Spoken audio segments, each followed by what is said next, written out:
Hello दोस्तों नमस्कार। तो आज हम रिएक्शन करने वाले। हेलो दोस्तों नमस्कार, मैं हूँ टैडी। हाय गाइस, मैं हूँ धनश्री। हाय गाइस, मैं हूँ रंजन। और आप सभी का स्वागत है हमारे यूट्यूब चैनल में जिसका नाम है रंजन रिएक्शन। और आज हम रिएक्शन करने वाले, हमें काफी सारे कमेंट्स आ रहे थे, तो आज हम रिएक्शन करने वाले हैं हाउ पावरफुल इज तुर्की। जो टर्की देश है वो कितना पावरफुल है ये देखने वाले हैं। तो इनके ओरिजिनल चैनल को सब्सक्राइब कीजिए। तो चलो दोस्तों वीडियो स्टार्ट करते हैं। चलो तुर्की कितना ताकतवर है।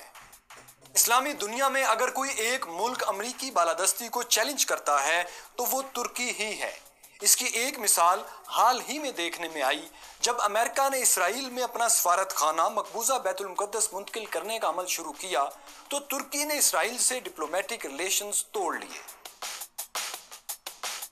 तुर्की के पास एटमी हथियार नहीं है, लेकिन फिर भी उसका शुमार दुनिया की बड़ी ताकतों में होता है।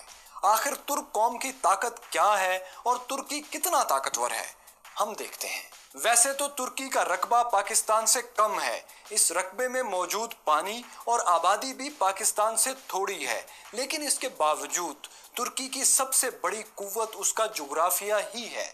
वो यूं कि यूरोप और एशिया के संगम पर वाक़या होने की वजह से तुर्की दोनों बर्रे-आज़मों का दरवाजा बन चुका है। इस जुग्राफिये की इतनी अहमियत है कि अमेरिका और रूस दोनों चाहते हैं कि तुर्की उनके कैंप में रहे, और तुर्की अपनी इस अहमियत को बहुत अच्छे तरीके से इस्तेमाल करता है। लेकिन यही जुग्राफिया तुर्की की कमजोरी भी है, क्योंकि हर साल एशिया से यूरोप जाने के ख्वाहिशमंद लाखों लोगों का एक सैलाब तुर्की में आ जाता है, जो तुर्की के लिए एक बड़ा मुआशी चैलेंज खड़ा कर देता है।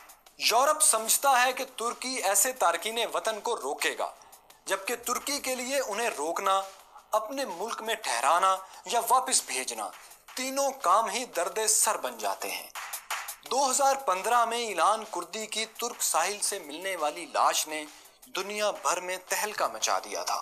तुर्की यूरोपीय यूनियन का रुकन बनना चाहता है, लेकिन इसका जुग्राफिया ही इसमें सबसे बड़ी रुकावट है, क्योंकि यूरोपीय यूनियन के शहरी बगैर वीजे के सारे यूरोप में घूम सकते हैं।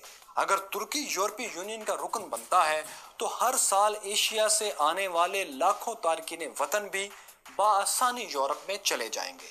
इसलिए तुर्की की सरतोड़ कोशिश के बावजूद यूरोपीय यूनियन इसे अपना रुकन बनाने से इनकारी है।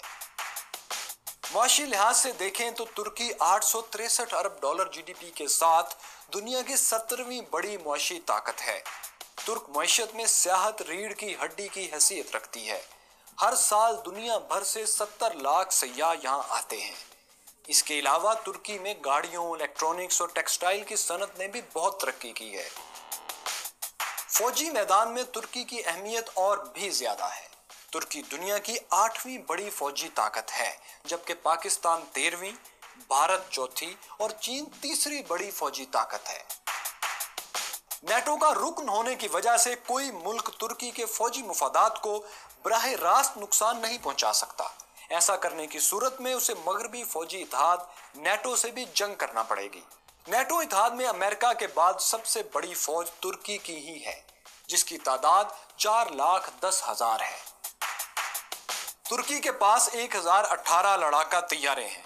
तुर्की अमेरिका के ताउन से F-16 मैन्युफैक्चर भी करता है, जबकि नेटो का रुकन होने के नाते इसे रेडार की नजरों से बचकर उड़ने वाले अमेरिकी F-35 तैयारे भी मिलेंगे। लेकिन इसके लिए अमेरिका तुर्की ताल्लुकात में आई खराबी को भी ठीक करना होगा। अमेरिकी दबाव के बावजूद तुर्की नेटो का वाहिद रुकन मुल्क है जो रूस से जदीद मिसाइल डिफेंस सिस्टम खरीद रहा है।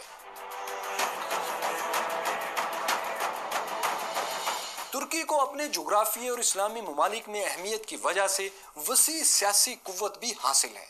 जब अमेरिका ने बैतुल मुकद्दस को इसराइल का दारुल हुकूमत तस्लीम किया तो तुर्की के सदर तैयब उर्दवान ने इस्लामी ममालिक का इजलास बुलाकर बैतुल मुकद्दस को फलस्तीन का दारुल हुकूमत करार दे दिया। तुर्की के इस इकदाम ने मुसलमानों के दिल जीत लिए थे। ताहम जदीद फौज और मुआशी ताकत के बावजूद तुर्की तेजी से मसाइल का शिकार भी हो रहा है, जिनमें 2 मसाइल बहुत बड़े हैं। पहला मसला तो ये है कि तुर्की की कुर्द अकलियत ने आज़ादी की तहरीक शुरू कर रखी है। इन कुर्दों ने अब तुर्की की सरहद के साथ शाम और इराक में भी अपने फौजी अड्डे कायम कर लिए हैं। तुर्की ने जवाबी कार्रवाई करते हुए शाम के शुमाली इलाके पर कब्जा कर लिया है और इराक में भी उसकी फौज दाखिल हो चुकी है। इसी फौजी मुदाखलत की वजह से तुर्की को आलमी सतह पर शदीद तनकीद का निशाना बनाया जा रहा है। तुर्की का दूसरा बड़ा मसला यूरोपीय यूनियन और अमेरिका से खराब ताल्लुकात हैं। यूरोपीय यूनियन को कुर्दों और सियासी मुखालफिन के खिलाफ कार्रवाइयों पर तुर्की से शिकायत है, लेकिन अमेरिका से तुर्की के इख्तिलाफात की वजह ज्यादा संगीन नोयत की है। 2016 में जब तुर्क अवाम ने फौजी बगावत को नाकाम बनाया तो इस साजिश का इल्जाम तुर्की ने फतेहुल्लाह गोलन पर लगाया था। फतेहुल्लाह गोलन उस वक्त अमेरिका में बैठे थे। तुर्की के मुतालबे के बावजूद अमेरिका ने फतेहुल्लाह गोलन को तुर्की के हवाले करने से इनकार कर दिया था। ये इल्जाम भी सामने आया कि तुर्की में अमरीकी फिजाई अड्डा भी फौजी बगावत में इस्तेमाल हुआ है। इन वाक़यात के बाद तुर्की ने अमरीकी कैंप से हटकर रूस से ताल्लुकात बढ़ाना शुरू कर दिए। इन बड़े मसाइल के अलावा तुर्की का अपने हमसाया मुल्क यूनान से भी जजीरा कब्रस यानी साइप्रस के मामले पर तनाज़ा चल रहा है। तुर्की ने यूनान को शिकस्त देकर साइप्रस के कुछ हिस्से पर कब्जा कर लिया था, ताहम दुनिया ये कब्जा तस्लीम नहीं करती। इस वक्त सूरत हाल ये है कि तुर्की तेजी से रूस और ईरान के करीब हो रहा है। पाकिस्तान और कतर से भी उसके बेहतरीन ताल्लुकात हैं, ताहम शाम, इराक, इसराइल, सऊदी अरब और अमेरिका से उसके ताल्लुकात काफ़ी हद तक कशीदा हो चुके हैं। यूं देखा जाए तो तुर्की अपनी बेहतरीन जोग्राफियाई पोजीशन, मुआशी तरक्की, नेटो की रुकनीत और फौजी ताकत की वजह से दुनिया की एक बड़ी ताकत है। ताहम कुर्दों की बगावत, अमेरिका और यूरोप से मुसलसल कशीदा ताल्लुकात और हमसाया ममालिक की बिगड़ती सूरत हाल ने तुर्की के लिए बड़े चैलेंज पैदा कर दिए हैं।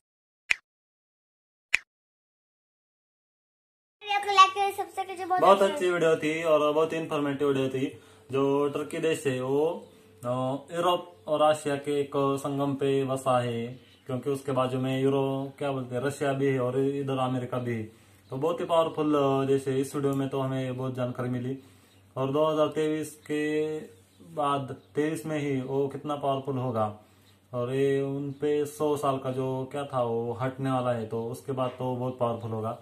और ये सभी देशों के लिए मतलब वार्निंग भी है कि क्योंकि सभी देश अपने अपनी ताकत में पावरफुल रहते और अपने बॉर्डर्स को रक्षा करने में भी। तो बहुत अच्छा था, काफी इंफॉर्मेटिव था, मुझे बहुत अच्छा लगा। और ऐसे ही मतलब अपनी कंट्री की ग्रोथ करनी चाहिए और उनके संबंध भी बाकी देशों से भी बहुत अच्छे, सऊदी अरब हो या ऐसे कौन से भी देश हो। तो ये वीडियो तो बहुत अच्छी थी। आपको कैसी लगी बताइए। हमारे चैनल पे पहली बार है तो सब्सक्राइब कीजिए। हमारे भी रिएक्शन कैसी लगी ये भी कमेंट करके बताइए। अगर कुछ कहना हो या सजेशन देना हो तो कमेंट बॉक्स में जरूर बताइए। हमारे वीडियो पर पहली बार आए तो लाइक, शेयर और कमेंट शेयर और लाइक सब्सक्राइब जरूर कीजिए।